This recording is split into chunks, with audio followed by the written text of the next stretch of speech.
Welcome to LOA Today. I'm Walt Thiessen. With me today is our own pianist in residence, Sam Page. This is your daily dose of happy. We are so happy you decided to join us today. Indeed we are, and we have a special guest joining us today, and we'll get to Jenny in just a moment. But Sam, there's something I wanted to bring up with you. Oh, yeah? Because you are our pianist in residence, and you are an excellent pianist.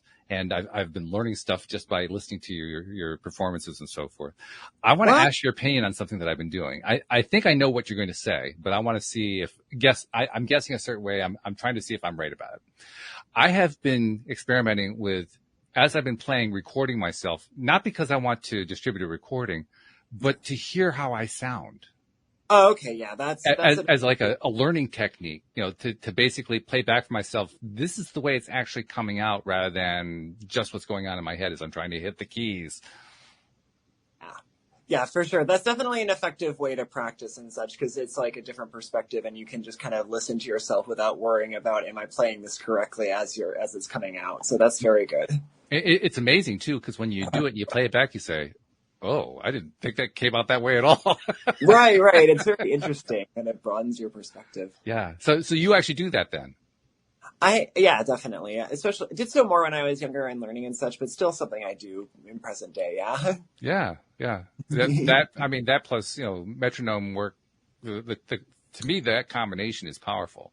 Oh yeah, for sure. Because when you're recording to a metronome, for those who don't really know what that's all about, it's basically just something that sets the beat for you, and then you're trying to stay to the beat. When you record it as you're playing to a metronome and then play that back, you say to yourself, oh my God, was I off? Oh, was I rushing along there? I had no idea. Right. Well, the metronome's another great tool, though, to kind of take that one less thing to think about, because it actually details the beat out for you audibly. Yeah. And you can tell after a while, it's pretty easy, actually. You can just tell, okay, slow down. Okay, I'm going to hit that chord. I'm going to wait for the next click. Yeah, exactly. Yes. A different kind of thinking. Yes. Yeah, it is. But it actually has a meditative aspect to it, though. Ooh, especially when you're playing a slower piece, right? It's something like in the 40 to 60 range on a metronome. It forces you to just slow yourself down. Definitely. Absolutely. I love that about that. I didn't think of that, but that clicked right away once you said that. Right? But it's true, though. It's true. Oh, yeah. Definitely. And I'm finding, I have a couple of pieces that I'm trying to teach myself. Oh, nice. They're songs that people know. They're older songs, but they're songs that people know. But I've been trying to teach myself them in part because they're slower. And why slower? Well, first of all, when you're kind of getting back into it, Jenny, just to give you the background, I took piano lessons years ago, and then I hadn't played for 50 years. And then I got myself a keyboard this year. So there's this big gap that I'm trying to fill in, right? So I've been practicing now, playing/practicing for about 8 months, and getting better and better and better. But as I've been doing this, I've also been realizing that the way that I think about it is different from the way I thought about it when I was a kid. And one of the ways that I think about it now is in terms of what we talk about here on the show a lot, like with the meditative aspect. So why pick a slow piece? Well, it's easier when you're trying to get yourself back into gear than to try to play, a Mozart at, 50 miles an hour. It's easier to play something that's slow and you kind of work your way through the course, but it also forces you into that meditative mindset. And where you literally have to slow your heart down in order to stay within the beats of the metronome at those slower speeds. Right. It kind of forces you to slow down and allow yourself that space to kind of get into that meditative space. So you can feel the melody and feel the what the song is trying to project and all that kind of stuff. Yeah, I love that. Yeah, that's really important. So who knew? I guess apparently there's meditation in all kinds of aspects of life, including piano. Oh, for sure. No, a very good friend of mine, Luke, Sure. A few weeks ago, we were out to eat, and he said kind of out of the blue, something to the effect of making that a meditative experience, and golly, it made the food taste so much better. Right? Don't remember to do it, but when I do, it's for good. Yeah, absolutely. Oh, definitely. Well, yeah, that was one of the benefits of marrying my wife, because I came from a family growing up where my mom was a terrible cook and my wife is a wonderful cook. So all of a sudden my mind was opened up to all these possibilities. Oh my God, food tastes good. It tastes really good. Who knew? Yeah. And when you start appreciating that way, you're right. It can be meditative. Oh yeah. I mean, the act of eating can just slow you right down. Like, oh wow, I gotta savor this.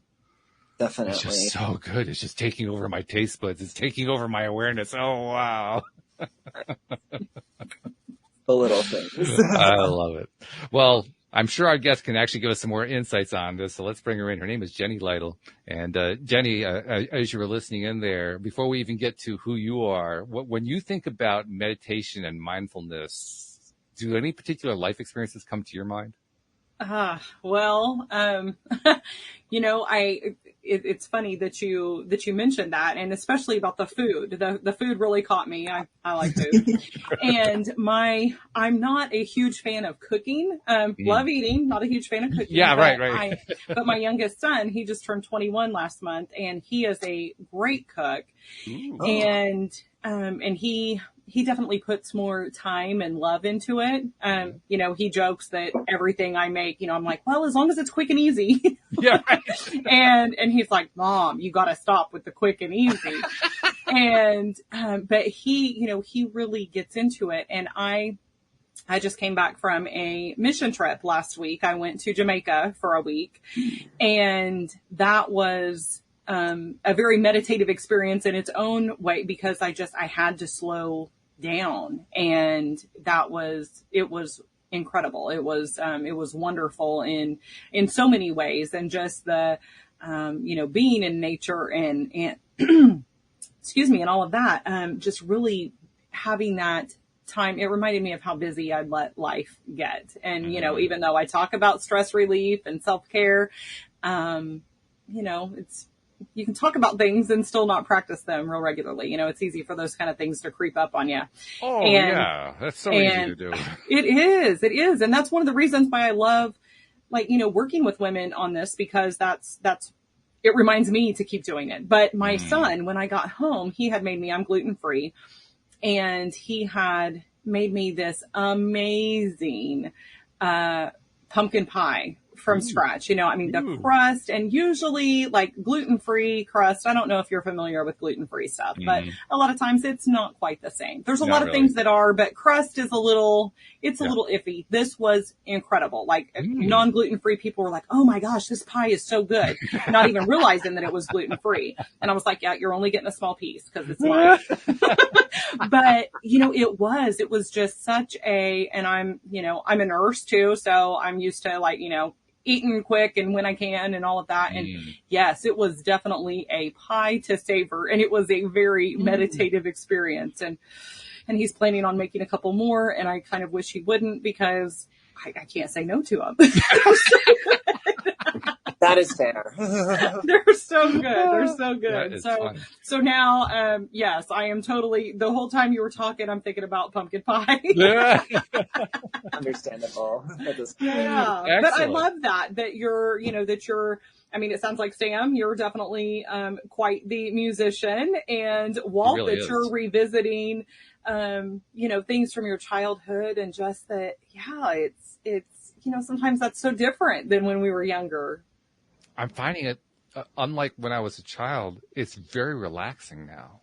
And when you're a child, you have the stress of piano lessons. You got to please the teacher, and your parents are paying for you. You got to please the parents and all this other stuff. That doesn't apply anymore. And now I'm sitting down to my keyboard 5-6 days a week. When I was a kid, that was getting me to sit down that often was hard. Now it's like, please, how quickly can I get there? It's a different experience. Well, that's great. That's great. And, and especially because it's something that you're really enjoying and looking forward to, and just, it sounds like you're experiencing it kind of very, very holistically, not just the music part of it, but you're really, kind of going deep into that. That's awesome. Yeah. I'm trying to get to the point that I can do what Sam does really well. He's a fabulous improviser. You just put him in front of a keyboard and all of a sudden stuff starts to flow out of his fingers. It's amazing. So cool. Yeah. It's very cool. Thank you. Yeah, no, that's most of the time I play is just kind of making it up as I go, and I enjoy that. Which is what a typical musician does. He kind of downplays it, but I don't know if you realize just how beautiful it is, the stuff that comes out. And you're just going with whatever you're feeling at that moment, but the skill there is being able to translate what you're feeling through your fingertips. That does take some practice to do that. Definitely. And I think that aspect of it's evolved just with my whole like growth, spiritual Taya journey, whatever you want to call it. Mm-hmm. Mm-hmm. Sure. Yeah. Because when you develop one, you're going to be developing the other. They just go together. Indeed. Yeah. So, Jenny, you mentioned that you were a nurse. You're actually a hospice nurse, and Yes. and then you decided to move into stress relief and self care, as a coach, and you also have your own podcast where you're also talking about helping women and caregivers with their own stuff. How did that transition happen? I mean, what is it? Was there something about hospice that made you say, "I want to go this direction"?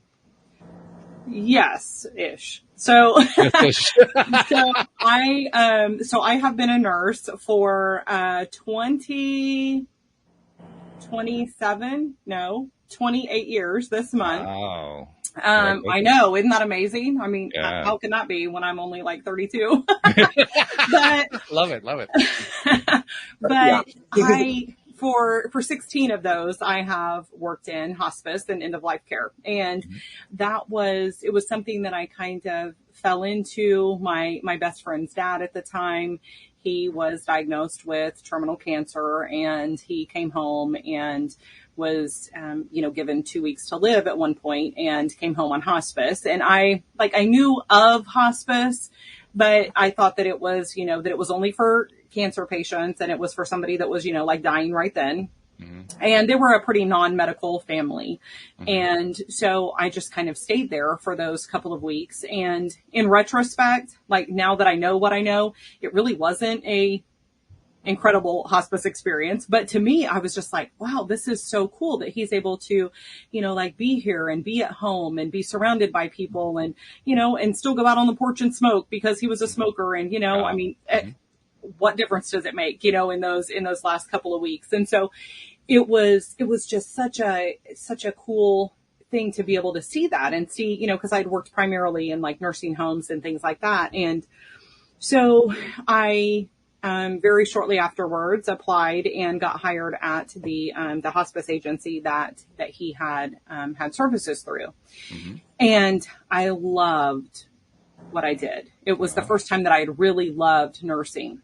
Nice. And I was a good hospice nurse, but, I had horrible boundaries, and I gave like all of myself to work. And at the time we had 6 kids at home, and, being a wife, being a mom, that's hard. And there's not a lot of, kids don't often tell you how wonderful you are when you're parenting them, Funny how that works. Yeah. I know, right?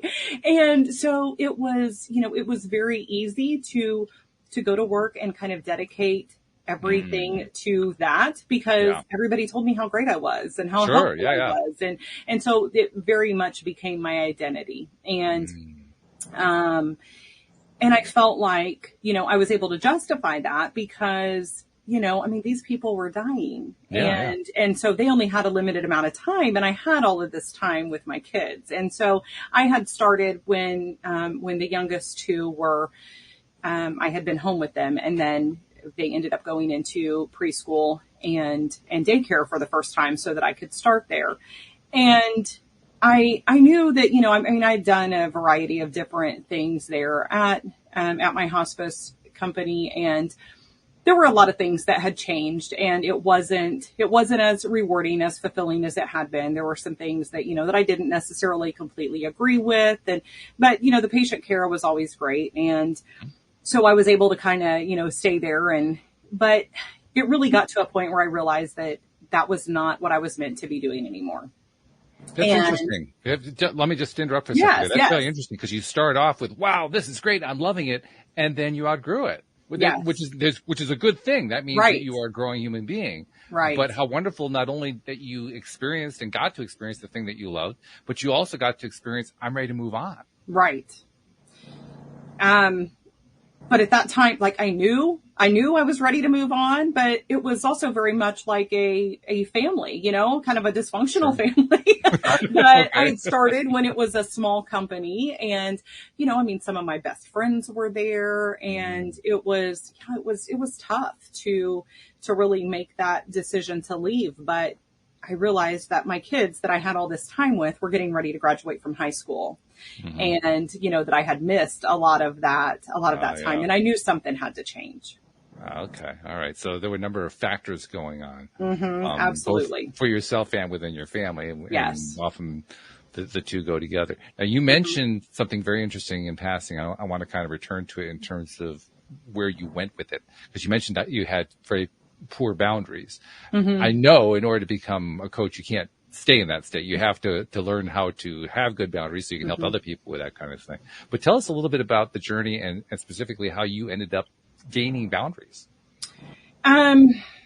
Yeah. So yeah, and people, there were some people that would point that out. And of course that would, you know, I didn't appreciate that at the time. You it's no fun when somebody else tells you. No. Right. It was like, oh no, you don't understand. You know, I'm just really caring. Yes. But yeah, so I got to the point where I was so tired and so burned out, and, you know, I gave so much of myself to work that, you know, that my family got the leftovers, and I didn't, you know, there wasn't much time for me. But that seemed okay because, you know, I mean, that's what we do as, you know, as women and as caregivers. And, you know, I'm a Christian woman on top of that. So it's all about, you know, giving to others and all of that. And then I realized that, you know, that wasn't really working anymore. And it was a struggle because I felt some guilt about that, you know, that if I just had tried harder, if I had been better, then that would have worked out. And, you know, I've come to realize that's not the case at all. It's interesting that you mentioned the gender side of it, because surely that's been something that has been pounded into our brains for generation after generation. And the modern generations, the current generations are doing a lot to reverse that, but it still plays a big role. I mean, as much as progress has been made, it's still there. The generational curse of it, so to speak, continues, and it's going to take some time to basically have a lot of people work it out of their systems before the culture is going to have it worked out of its system. It's going to take some time. But by the same token, there's been a lot of progress that's been made. When you think about the progress that you've seen both in yourself and in your lifetime, what do you think about? Where do you see the biggest progress happening? I think just the fact that, you know, that a lot of us are able to say, okay, you know what, this just isn't working. And maybe it's not just because I'm failing.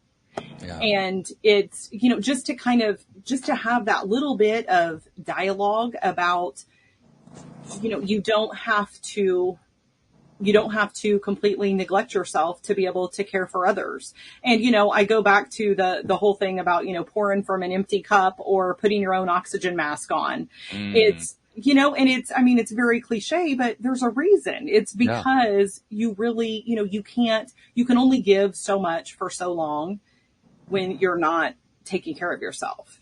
Yeah. You have to have something to give before you can give it. Absolutely. Yeah.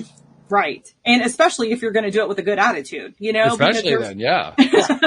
Because you can give, but, you know, eventually you get to a point where you can't give, but, you're not much of a joy to be around either. This is true. This is very true. So, and what's the point of giving if you're not enjoying it? Right. Because nobody wants to feel like somebody is, you know, like caring for them out of a sense of obligation, or, you know, I mean, you can pick up when somebody's frustrated or just completely exhausted, and that's not. It doesn't feel like caring at that point. Exactly. It really doesn't. It feels like something fake. Which is kind of odd, because that's not the way the person who's doing the caring is thinking about it, but that's the way it comes across. Right. Right. And everybody ends up, really missing out a lot because of that. Yes. Including the caregiver. Yes, absolutely. Maybe even especially the caregiver. Because it's that same kind of feeling of, feeling of failure. It's feeling like, if I was only better at, whatever this was, then I wouldn't be feeling this way, and we compare ourselves to others so much too, that it's just, gosh, it's, because it always seems like everybody else has got it more together than we do. Never quite figured that one out, but yeah, that does seem to be the case. I think it has something to do with the fact that we are very rough on ourselves. And so that's where we see the comparison. We don't see others being rough to us. So therefore we must not be as good as everybody else, which is a weird logic, but you can kind of see it. The logic is sort of there in a weird sense. Yeah. I've been listening to the audiobook version of Michael Singer's book, The Untethered Soul. And so I'm bringing that into conversations because I'm finding some interesting stuff that works in beautifully with what we talk about here. One of the things that's really been catching my attention is how he did a really nice job of simplifying the whole idea of that inner voice. Something that we talk about a lot, right? We talk about trying to regain connection with it. We talk about learning to trust, all that kind of stuff. But he actually found ways to explain the inner voice that just use everyday experience, that doesn't require woo-woo. It doesn't require, special meditative techniques or anything. It's just, no, this is just that's just your voice. It's not you. It's just your voice. Differentiate yourself between who you are and the voice. The voice is just that little voice. That's all it is. It's just a voice. Don't worry about it. Don't get all upset about it. Don't feel like you have to react to it all the time. That's basically the message of the book. It's just a voice. It's not good. It's not bad. It's just a frigging voice, for goodness sake. Right. And we've all got it. Yeah. And I think sometimes it's a lot louder than others, and sometimes it's kind of quiet, but yes, we've all got that. And just, I think that's a great point. Just being able to not overthink it too much. Yeah. Yeah. For sure. And that's what his approach does really nicely. It just grounds you in the idea of there's nothing mystical going on here. There's nothing magical going on. There's nothing unexplainable or confusing. It's just a voice.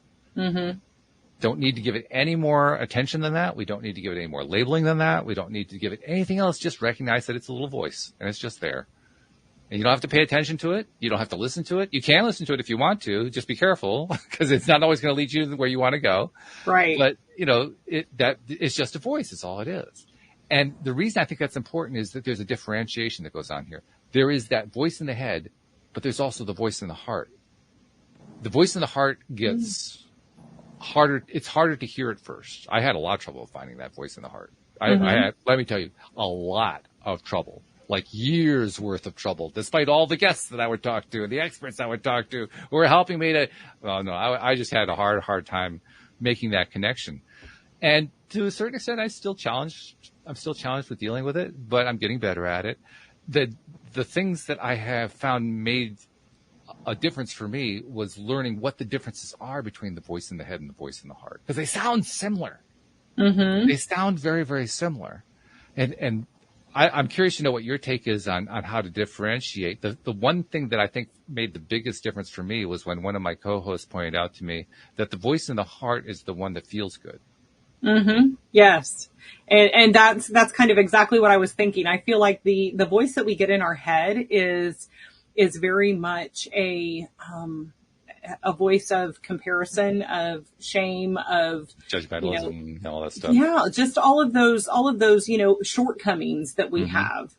And, but that voice in our heart is more, it's just more compassionate, more loving, more supportive than the voice in our head that kind of, just won't shut up a lot of the time, but I think the voice in our heart is, it gives us space, and it's not that nonstop, berating or, things that make you second guess. It's just, sometimes it's just peace. And they, as opposed to that constant mental chatter that, And I think some of us have that too, you know, more than others, but. Oh yeah. Well, wow, my hand's up in the air. Here we go. Yes.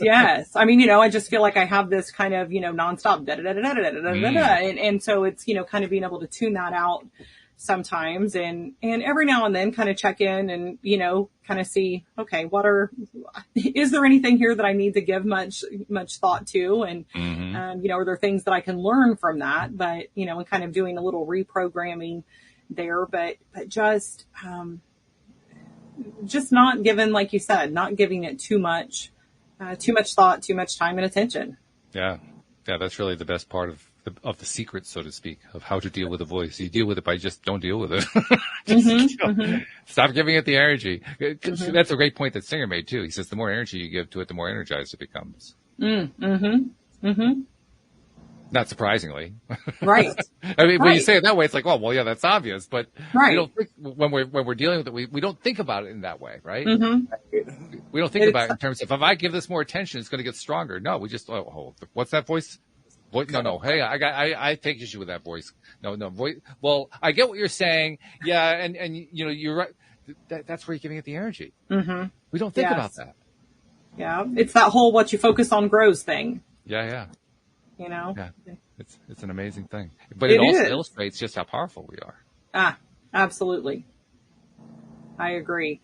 You know, it's our mindset is incredible. You know, when we focus on those things that we want to improve and start to talk to ourselves in a way that, you know, that, hey, maybe I can actually do that instead of beating ourselves up. You know, it just kind of smooths the path for that. Yeah. And it doesn't mean that everything's always easy, but it just starts to really feel possible, you know, and that's something that I think anybody can do.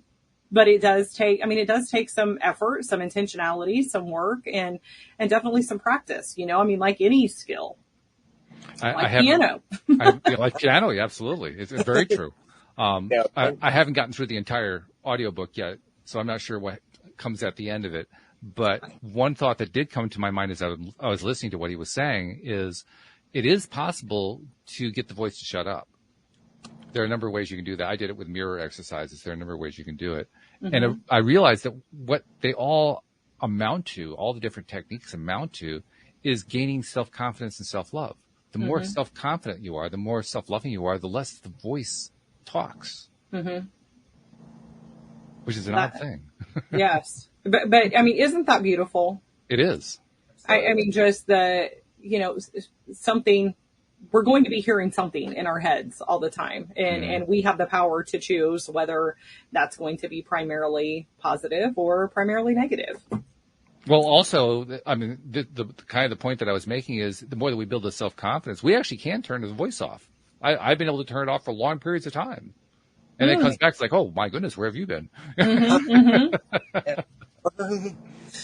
And simply because I became more self-confident and more self-loving and more self-caring, which is that's right up your alley. You're all about the self-care. So let's talk about the self-care. Let's talk about some of the different ways, first of all, that people can be self-caring, as well as why it's so important to be self-caring. Okay. So one of the most important things that I believe is to let go of the shoulds when it comes to self-care and, you know, the right things that are, you know, considered self-care, because some people think, you know, oh, well, I don't have time to go, you know, to go on vacation or to have, you know, a bubble bath or go for a massage. And those things are great. You know, I love them all, but that's not all that self-care is. And, you know, and I would argue that that's not even the biggest components of self-care. You know, I think that. So what are? So I think that, you know, it's different for you and for me. For you, maybe it's sitting down and playing the piano. And it sounds like it is, you know, that's something that you really look forward to. Yeah. And for me, you know, sometimes it's working a little bit longer. Sometimes it's taking a nap or going for a walk. You know, sometimes it is doing nothing by myself and, you know, just having that little bit of time. So I think that it's very individualized and that it's also something that we need to reevaluate. So something that maybe was, that I enjoyed doing 2 years ago or even last week, my life may be different right now. And so I may need something different, and that's okay. And I was just talking with a guest about the fact that, like a morning routine, for example. You hear a lot about morning routines, and there's lots of books about them and all of that. And I can jump on those bandwagons and, okay, I'm going to have this perfect routine and this is the way to do it. But what happens is then, I'll add another thing and I'll add another thing, and it starts working out, it's really good in the beginning. And then it's just like, okay, this is exhausting. This routine that's supposed to make my life so much better is now like a part-time job.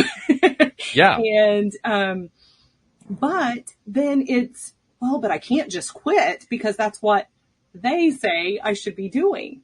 And so it's having that confidence to go, you know what, this is not working for me. And maybe it's just not working for me because I think completely different than this. I'm wired completely different. Or maybe it was working great for me last week, and this week things have changed a lot. And so it's either it served its purpose and I'm done with it, or I'm putting it on hold, or I need to revamp it, just any of those things, but not just going through life on autopilot. I mean, to me, that's probably the big secret to self-care is, what do I need? And then intentionally reevaluating that, because things change, and, things that worked well, for me in the past at a particular, time in my life may not continue to work, and that's okay. And not feeling like a failure if I need to change it up, not feeling like I'm doing something wrong. Yeah, I love that because what you're essentially saying is, it's not that the technique or the method or modality is right or wrong. It's whether it works for you now or worked for you before, or it's going to work for you in the future. It's not, it's not, this is what some wonderful guru gave me and I must use it. It's, right. Is it working for me? Right. And there's nothing wrong if it isn't. Exactly. That doesn't mean that, that they're any better than I am. Right. And I've joked lately, and I don't know really even where this came from because it's nothing I've ever done. But so, for some people, like self-care might be going for a walk and, or going, I do too, especially out in nature. That's really my thing, Sam is just having a fit over you about how wonderful it is. Yes. It came up earlier when you mentioned nature. I'm like, well, that's a great way to clean up your vibe as well. And Yes. And I do love that. And I love that. I'm going to go on a tangent here for a second because that's my specialty. But well, it's our specialty too. You're in the right place.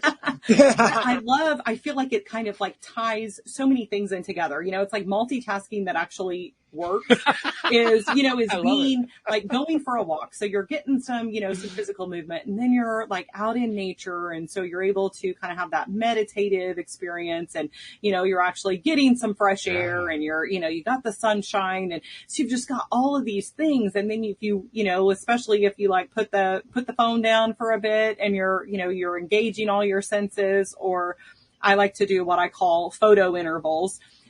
Where all kind of, because I love pictures too. I love taking pictures, which is why my phone's full, my computer's, everything's full right now. But being able to, to do that. And so, I'm walking, and sometimes I'm kind of just hanging out, and sometimes I'm, really, I'll kind of get my heart rate up a little bit, and then, squirrel, I see something that is really exciting. And so I'll stop and I'll take a few pictures, and then I'll get back to walking quick again. And, but it's just that, to me, that's like the perfect way to do it. And especially if I can get some water nearby, the best. Whether it's a big lake, an ocean, a river, a pond, it doesn't matter. Just some kind of water is amazing. But yes, just being able to, to do that, that's something that I love doing. And I know a lot of people do, but there's some people who maybe they're just not outdoorsy, and they're like, oh no, that's not my thing. And that's okay. Yeah. And, so self-care, it can be, going for a massage, or it can be, riding a 4-wheeler through the mud. It's whatever it is that feeds your spirit. Right. And I like to have people kind of divide that up too by the things that take a little bit of time, So, I mean, there's self-care can be a 2-minute thing. Sometimes it's locking yourself in the bathroom, if you're taking care of little ones, or if you're at work, and just having those couple minutes to close your eyes and just breathe. And sometimes, yes, it is something that's good to be able to have, a day to yourself, or even a couple hours to yourself. But, it's easy to say, oh, well, I don't have time for that right now. So I like to encourage the people that I work with to kind of have a list of things broken down by, like time and money. So if you've only got, 2 minutes and no money, then, here's 5 things that you can do when you know that you're just feeling stressed out. Yeah. And especially since we can't think of them. I mean, we're in the middle of it. We just can't remember what's possible at this point. Right. It's like, oh, I don't have time for anything, but you do. If it just takes kind of some forethought. Yeah, I love that. I especially love the way you were describing the walk, in that you were describing it in terms of presence. Everything was how you were present with, you're on the fast part of the walk, and then there's the squirrel, and then there's the taking of the pictures, and it's all right there in the now. You didn't actually say it that way, but that's what it amounted to. Exactly. Which is that's the essence of self-care. Being right now. Right where I am. Yes. With me. Yes. And that, I feel like, is such a challenge for so many of us, like, me. It's just, we have so many things going on all the time. There's so many things that are constantly competing for our attention. And just, sometimes just slowing down and, not listening to music, not learning something, not listening to a podcast. Love a good podcast. But, sometimes we just need nothing. And that can be uncomfortable at first too. Yeah. I had a day, actually it was yesterday, now that I think about it, where I was dealing with stresses and not dealing with them very well in the morning. And my wife was actually trying to help me out, because there's been some ongoing stuff. And they're like, I want to help you get in a better space. I was basically pushing her away, saying, no, I need, blah, blah, blah, blah, blah. And I there was a part of me that was listening to her, because she, first of all, gives great advice. That's one of the nice things about being married to a former psychotherapist. You learn lots of great stuff that way.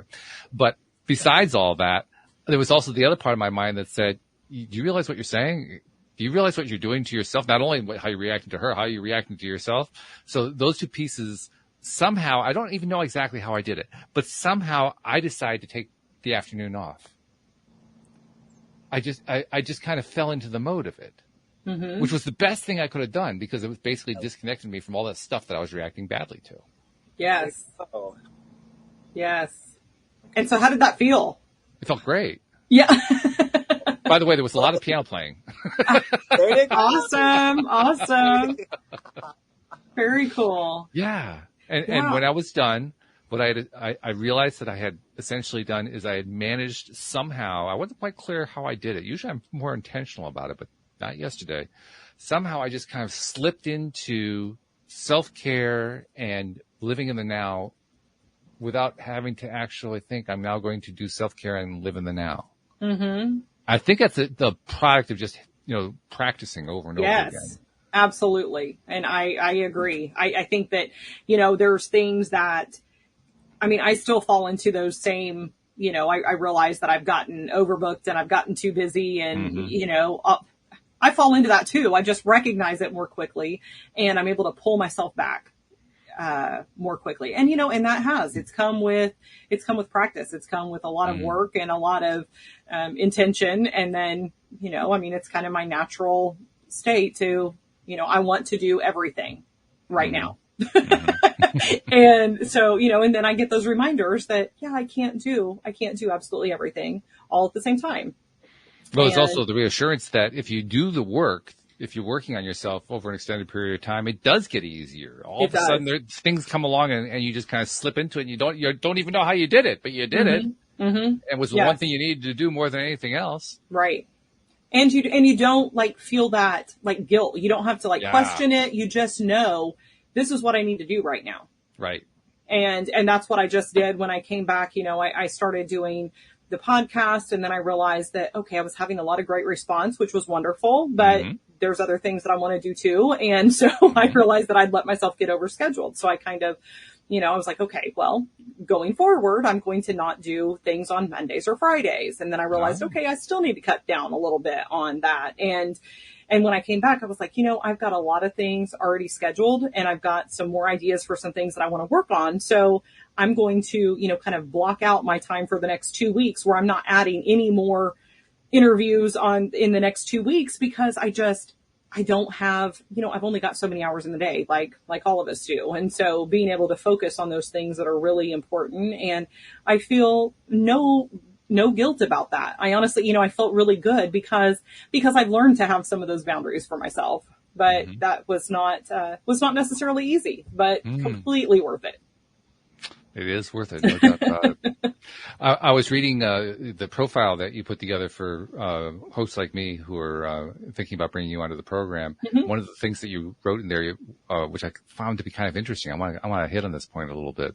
You said you firmly believe that self-care isn't selfish. That's actually a way to make sure that you can continue to show up as your best self and care for all of those people you love to help. Yeah, which is a great point. The only thing that went through my mind is, what's wrong with being selfish? Yeah. Well, and I don't think necessarily, and it's taken me a long time to come to this, I don't necessarily think that there's anything wrong with being selfish at times. Okay. I think there's a difference between being selfish sometimes and being completely self-centered. And, I want to, as a wife and a mom and a nurse, and I really feel like there are people that I'm meant to serve, that I'm meant to help, and I want to be able to do that joyfully. And I know that the only way that I can do that is by focusing on myself part of the time. And, a big part of that was my mom. My mom was very much a giving, would do anything for anybody except herself kind of person. Yeah. She did, she had health issues. She did not take care of herself, and she died suddenly, early 4 years ago. And I believe that a lot of that was due to a lack of self-care. And that really, I was already on this journey, but that just really solidified that for me even more, because maybe if she would have taken care of herself at least a little part of the time, then she'd still be here. So it's, I think that we just need to get that little bit of a shift, and I think that when we take care of ourselves, we feel like it's an either or thing. I'm either taking care of myself or I'm taking care of all these people. And in reality, when you take care of yourself, then you have the energy to take care of people more joyfully, more, and it's kind of, the two work very nicely together. It's just a matter of getting it figured out. Yeah. So, and that's what I like helping women with, is so it's not such a daunting task. I kind of created a framework based on my own experiences and the nursing process, and, and pulled together this framework for helping people to get true transformation, not just a quick fix. And it's not something that is immediate, but it is something that's very doable in terms of, figuring out what it is that really matters to you, and what's important at this stage in your life. Because, again, like we've talked about, that can look very different. It's different when you have, if you have little children at home, or if you're, young and single yourself, versus when, if you're somebody that's, married and maybe you have grown children and grandchildren and all of that, your life's going to be different. So why not reevaluate that? But a lot of times we don't. We just, kind of go through on autopilot and don't really think about it. And mindfulness requires that we think about those kinds of things. Otherwise, we're not really being mindful. We're just going with default all the time. This is reminding me of a conversation that I had with a co-host, an ex-co-host that Sam will recognize very well. Many of my listeners will recognize her as well because she was on for so many years. Her name's Cindy Chavez. And Cindy and I had a conversation one day where we were talking in the context of if you're trying to leverage the law of attraction to get what you want in your life, what are some of the things you need to do? And she was making the point, one of the things you need to do is you need to learn how to receive stuff. Because if you can't receive it, you can't actually attract stuff the way you want to attract it. And the wonderful example she gave is of going to lunch with somebody. And at the end of the lunch, the person you're at lunch with picks up the check and says, "I got this." And you say, "Oh, no, I've got that." Because you can't allow the other person to give you the gift of a lunch. Mm-hmm. And when she recognized that was going on, she realized she had to not only let the other person get the lunch ticket, but appreciate it and say, "Thank you." And whoa, I'm so glad you bought lunch for me, so that you can be in a receptive mode. If you're constantly giving without being able to receive, you're cutting yourself off from half the joy of life. That's a great point. And I've never heard it put that simply, really, but that's a great way to look at that. Yeah. Well, now I'm ready for somebody to buy me lunch. How can you truly give until you know how to receive? Right. And how can you truly receive until you know how to give? They work hand in hand. Mm-hmm. Wow. I'm going to have to let that one kind of simmer for a little bit. It's a really powerful point. It is. That's great. She told that story in the context of explaining how she's also a life coach, and she was explaining her journey toward being a better life coach. And the people that she tends to work with are also women, and they are women who tend to overgive. That's her clientele. Yeah. And that was one of the most powerful things that she was able to tell them. Like, learn how to receive. Learn how to. How good are you accepting a compliment, for instance? How many people, when they're given a compliment, say, "Oh, well, that's nothing." Right. And and that is something that I have, again, with work that I've gotten better at, because I know. I read some things, years ago that was kind of talking about that. And it was, so many people will do that when it comes to, "Oh, your hair looks good today. Oh, well, I haven't washed it in 2 weeks." And it's like, why did you have to share that? Into the conversation.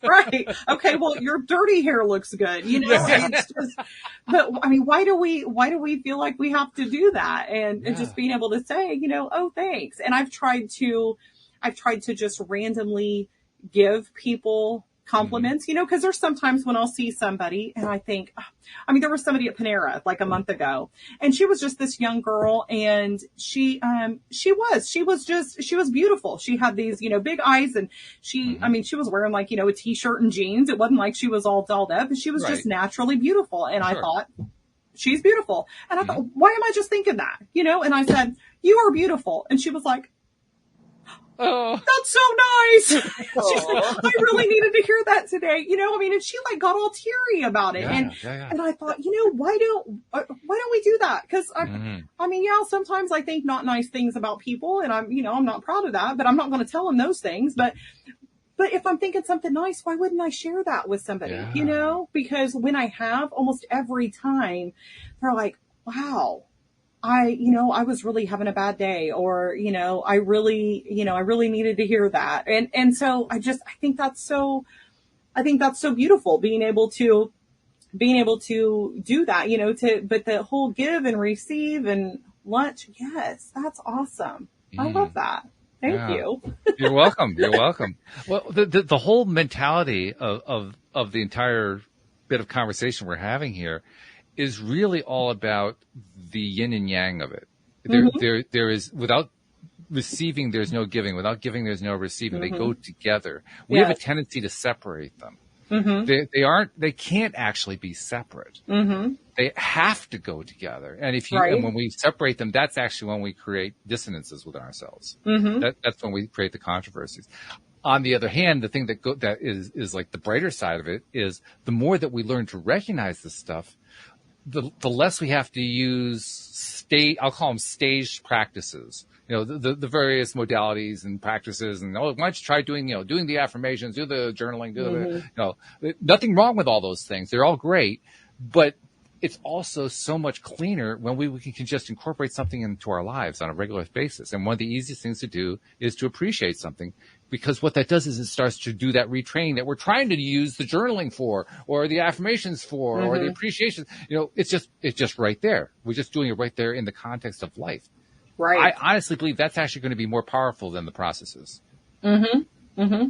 That's a great point too, Walt. And I think that, like you were talking about the whole thing with, you have to, to give, to receive. And I think that's the same with, in order to be able to care for others, you have to care for yourself. It's that same duality, you can, it's not nearly as effective if you're only doing one of those things. It really isn't. Yeah. But when you combine the two together, oh my God, that has like a multiplying effect. Absolutely. Yes. Right? Yes. Yeah. In ways that we don't even know when we're doing it. It's like, a half hour later, we realize, there was something else that came out of it. Mm-hmm. And sometimes we don't even realize it. Sometimes it's somebody else who realizes something happened and they don't even know where it came from. But it's because we connected the giving and the receiving. We made them both part of the same function. Right. I know I've been doing this specifically. You mentioned Panera. I've been doing it specifically when Louise and I go out to dinner. We'll be in the restaurant, and I've been going out of my way to really appreciate whoever's serving us. Mm-hmm. It's amazing what a difference that makes. Not just in them, but in their coworkers and the people and the other patrons around the restaurant. I mean, literally, I've been able to do something like that and just watch the ripple effect as people start behaving differently in the same environment. I love that. So tell me, what does that look like? Oh God, it's going to look different every single time. I can't give you a specific example that's representative, but I'll give you one that kind of illustrates it. Okay, perfect. So we went to a place near us. It's called J. Timothy's, one of our favorite places to go. It's like a little pub restaurant kind of a place. And they were very busy. They're always very busy. They're very popular. Getting a table there, you're usually waiting in order to get in the door. We used our law of attraction mentality and we got right in on a day when people had like a half hour wait. So we're very pleased. We're sitting at our table and our server is coming over and working with us. And she was really working hard. You could tell she was trying very hard to be a good server and to take care of our needs and all that kind of stuff. And I don't remember exactly what the verbal transaction was, but it was like, this is what the specials are. And then I said, thank you. And Louise asked a question. And then after she says, okay, I'm going to put in your drinks and we'll have the food out shortly. And I said something very simple, like, thank you. You're doing a really great job. Thank you for that. And she just stopped. She just stopped dead in her tracks. And wow, thank you. It's like nobody ever said that to her. That was the reaction. Mm-hmm. Nobody ever said that to her. And from that point on, now this is where I have trouble connecting the dots, but I could tell you that it happened. From that point on, and we've experienced this kind of thing a lot. From that point on, it's like the noise in the room came down. There was a sports thing going on a television. It's like somebody turned the TV down. There was a couple of guys over at the bar who were yelling back and forth about something. They stopped yelling. I don't think they even heard the conversation we had with our waiter. But there was something about that exchange that influenced other people in the room. And the whole mood of the room shifted. It was still energized. There was still a lot of stuff going on. But you could just tell the whole mood just changed. That is very interesting because I do some of that first step, but I never have paid any attention beyond that. Now I want to go eat somewhere so that I can try. Yeah, try. It's really interesting to see what happens. All it takes is doing something that gets somebody else to react in an unusual way, a way that they don't normally like. Oh wow, nobody's ever said that to me. Yeah. And the vibrational effect, you can if you have to pay attention. It's not always obvious, but if you pay attention, you can see all of a sudden somebody else is doing something that is different from what they were doing before. It's really interesting to watch. Well, and it's a skill too. You have to kind of look for it. Like maybe the first few times you try it, you don't really see anything, like nothing really changed. So you have to kind of build up your awareness for it. Okay. But when you do, especially if you can like, double or triple it, where, you do it with one server, like the server, you do it with a server, and then the person who brings the food, you do it with the person who brought the food. You do it 2 or 3 times, and then watch what happens. It's really interesting. Well, I'm looking forward to that now. And not just restaurants. You can do that anywhere. You can do it in the grocery store. Anywhere that you are, it doesn't make any difference. My wife likes to do it with little kids in line at the grocery store. Oh, I love that. She's really good at that. I still don't quite know how she does this, but there can be a kid who's fussing in the cart while the mom is trying to pay the bill, right? Mm-hmm. And Louise will just look at the kid, and it doesn't matter what direction the kid's looking. The kid will snap his head around and look at Louise, because here's a big person who's giving attention. And the crying stops, and there's a look of awe on the face, like, what's going on here? And then the mom calms down, and then the clerk calms down, and then the whole scene changes just because my wife took the time to notice a 2-year-old or 1-year-old or whatever it was. It's amazing. I love that.